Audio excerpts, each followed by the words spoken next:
So this is my little studio. It's kind of small, so it's hard to keep clean, and this is actually the cleanest it's been in a long time. I just reset up the electronic drums. They've been sitting in a case for a few years now. I got a new desk, and I've been kind of set up there for now for doing a little bit more serious audio and video recording with the computer. Some cheap guitars, the obligatory Neil Peart Shrine. But what I really wanted to talk about was this tape preservation that I'm working on. Actually, before I get to this, I've been doing some DAT copies, and that was tricky, mainly due to the SCMS, that copy protection stuff they put on DATs. So here's my digital audio tape deck. It's a Tascam DA20. I used to have a DA30. That one stopped working, the belts broke or whatever, but I still had this one, and it still works. But some of the tapes we had, the we being Weed Puller, some of the multi-track masters had this SCMS protection on there, and when it would play back and go through a sound interface, like, where's that little guy, this little guy here, it would actually, wouldn't allow the SCMS protected audio to reach the computer. So it would come in through digital here, and then go USB to the computer, and it's filtering. So actually this little box here ended up saving the day. This little guy is kind of like an old iPod wannabe MP3 player thing, and it has digital input, and it would record the SCMS protected audio no problem. So I actually ended up recording all the multi-track masters for Weed Puller onto this little guy, and then transferring it to the computer with USB, and that worked perfectly. So lossless preservation of those old DATs. Now I still have a lot to go. Mostly they're mix masters. And then I'm also doing some more cassette restoration. I bought this cassette deck last summer for the digital preservation of Steve Deppe's tapes, an old bandmate that passed away last summer, good friend. And I ended up with his cassette tapes, and I didn't have a working cassette deck, so that's why I bought that. And I have a ton of cassettes. These I've already preserved, and I've got another bin here, and I've got more here and there, but old bands in the 80s and 90s. Back to Steve. So he had a lot of 10-inch tapes, reel-to-reel tapes, in addition to his cassettes. All his cassettes I've already gone through. That was relatively easy. The 10-inch reels, most of them were coming apart, and I talked about that in the last video I made on the subject, something called sticky shed syndrome. So I had to bake those tapes. Real pain. But I got all those digitized. And then I started working on the 7-inch ones. Here's some of them. The ones with the labels I've already gone through. Pretty much all Steve's tapes are not labeled, so anything not labeled is something I haven't gone through yet. But the problem with these, well, there's a couple problems. So they were recorded mostly on a 4-track deck, and this is a 2-track deck. It can play back 4-track tapes, and the way you do that is there's a little switch in here, and there's this 2T or 4T, and you probably won't be able to see that, it's so dark. If you have it on the 4T section, that uses a different playback head, and it has narrower read position, and it's expecting 4 lanes of audio instead of 2, and that works fine, but you only get 2 of the tracks. And luckily most of Steve's tapes only use the 2, well, I'll say at least half anyway, or 2-track only. Even though they were recorded on a 4-track deck, they're only using the narrower 4 tracks. You got to use the 4-track head, that works fine. But I still need to determine if there's something on the other 2 tracks, and that's kind of a pain with this deck. I'll show you. And the other thing you'll notice when I play this, you'll hear that the audio is real fast. Sounds like chipmunks singing. And that's because these tapes, mostly anyway, all the 7-inch ones, were recorded at low speed. And this deck, I don't know why, but the slow speed or low speed doesn't work. It won't spin the tape, like doesn't have enough power or something. Anyway, so I have to play them back at high speed into the computer, and I'll show you what I have to do there. And then if I hear something on the other two tracks, I'll show you. I'll show you an example. So I'll play this. Okay, and so I'm hearing it through the computer. So this is plugged into a audio interface over here. Let me turn that down. This EMU audio interface, which then goes in the computer with USB, and so that's how I can hear it. And I have a set of headphones plugged in there as well. And now this is like a Yes album, I think, that Steve had recorded on this tape.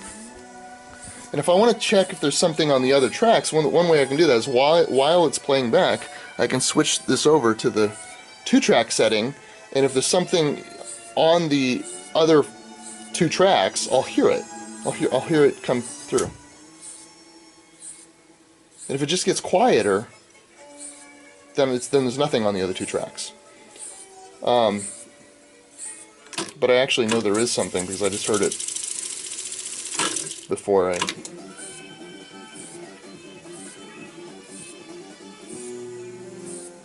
me turn this up. There we go.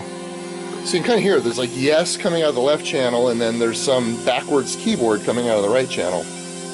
Maybe you can't tell that's Yes because it's twice the speed, but I can tell that's not Yes coming out of the right channel. And most likely that's Steve, and he recorded something on this tape using the other 2 tracks. Now, I'm not sure if he flipped the tape over. I'm not sure how his 4-track deck worked. I can hear it again. Okay. So now I know there's something on those other 2 tracks. So back to the I guess you call it side 1. A lot of these tapes, they actually say side 1, side 2. Right here it says side 1. And so what I have to do is I have to play the tape all the way through. Now this one's going to be really hard because I can tell the tape's broken like halfway through. You can see it sticking out here. I think it's just going to come apart. Looks like I don't know, maybe it was a bad splice, or I don't know what happened there. But one thing I can do is I can stop it before it gets there, and I can carefully move the tape to the other side. If I put the camera on a tripod, maybe I can show me actually doing that. And then when I play that, it'll be both double speed, so that chipmunk sound, and backwards. So in order for me to tell what this was for sure, so I've been using Audacity for this task. So I can just do some recording here.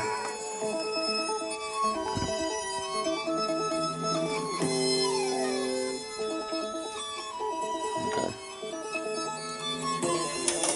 Maybe I can stop this. And then, sorry I'm not doing this as a screen capture, so it might not be very clear, but go to Effect, change speed. I have it set to negative 50% or half the speed, so you're slowing it down by half. And then you hear it back. Now it sounds normal.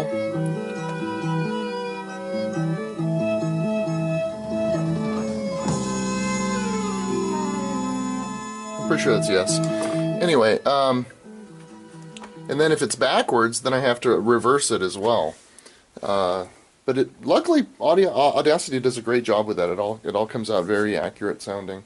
The only issue is if the 4 tracks are actually synchronized, like a multi-track recording, like drums on 2 tracks, or maybe keyboards on 2 tracks and the rest of the band on the other, or whatever. So getting that synchronized is a real pain because the tape doesn't play back at a very accurate speed. You flip it around, you play the tape backwards, and you record that, then it's very hard to get those synchronized. Even when they're synchronized in the beginning, a minute later, it's out of sync. So most of these tapes, anyway, the front side, if you will, of the tape and the back side have something completely different. So this side sounds like it has, the front side has Yes, and the back side has some Steve, sounds like keyboards maybe. So maybe it's experimental stuff or band stuff, I can't really tell. So I'll have to flip it around, play it backwards, and then slow it down and reverse it in Audacity. But I only have maybe let me see, I've got about 10 tapes here, and I think I have another maybe 10 in the house, so about another 20 tapes to go through. And that'll be done as far as the digital preservation goes of Steve's reel-to-reel tapes. And with all these tapes, you can see, you know, you'd think, oh, he must really like tapes. I hate tapes. Can't stand them. You know, these tapes, I was baking them, but God, it was taking so long, and many of them I wasn't sure if I really needed to, because they weren't, you know, they weren't the Ampex brand. They're Scotch, and I can't tell what make necessarily. And some of them were shredding, some of them weren't, or shedding, I should say. This one, you can see a little bit of shedding. This was from actually a TDK tape. But a lot of them, you know, they're not really, you know, worth preserving, because, you know, it's just like experimental stuff, or it's like some album he recorded, or a radio broadcast or something, which, you know, you can always get the original recording somewhere else. So I'm not really worried about baking these tapes right now. If I come across something that's absolutely pristine and you know, maybe want to do something with, then I'll maybe bake that tape. But I don't plan on baking any more tapes. I think I'm done with that part. So anyhow, just wanted to give you an update. I know it's been a while on this subject anyway, but I finally got my studio cleaned up, and you know, the computer setup is a lot more reasonable. I can work here without getting a backache, and I'm ready to be done with this unit. I do need my glasses when I work on the I have to clean the heads and feed the tape and all that. I can't see up close so good these days, but anyway, just want to give you an update. Bye. So I reverse the tape, and you can hear it's keyboards. Sounds like just Steve by himself.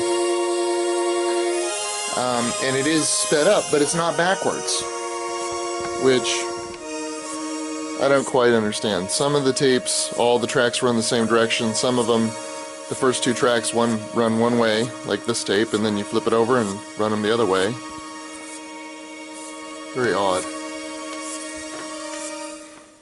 Anyway, so I don't need to reverse this one, but I do need to slow it down. But yeah, I can hear him playing bits of Suicide of Europe and some other Dresden classics. But mostly I think he's probably just playing with sounds.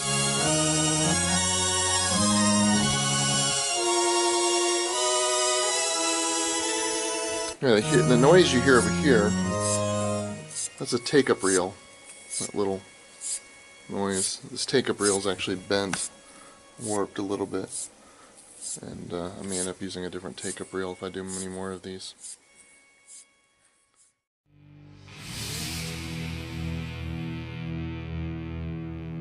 That's a good YouTube video! You're terrible!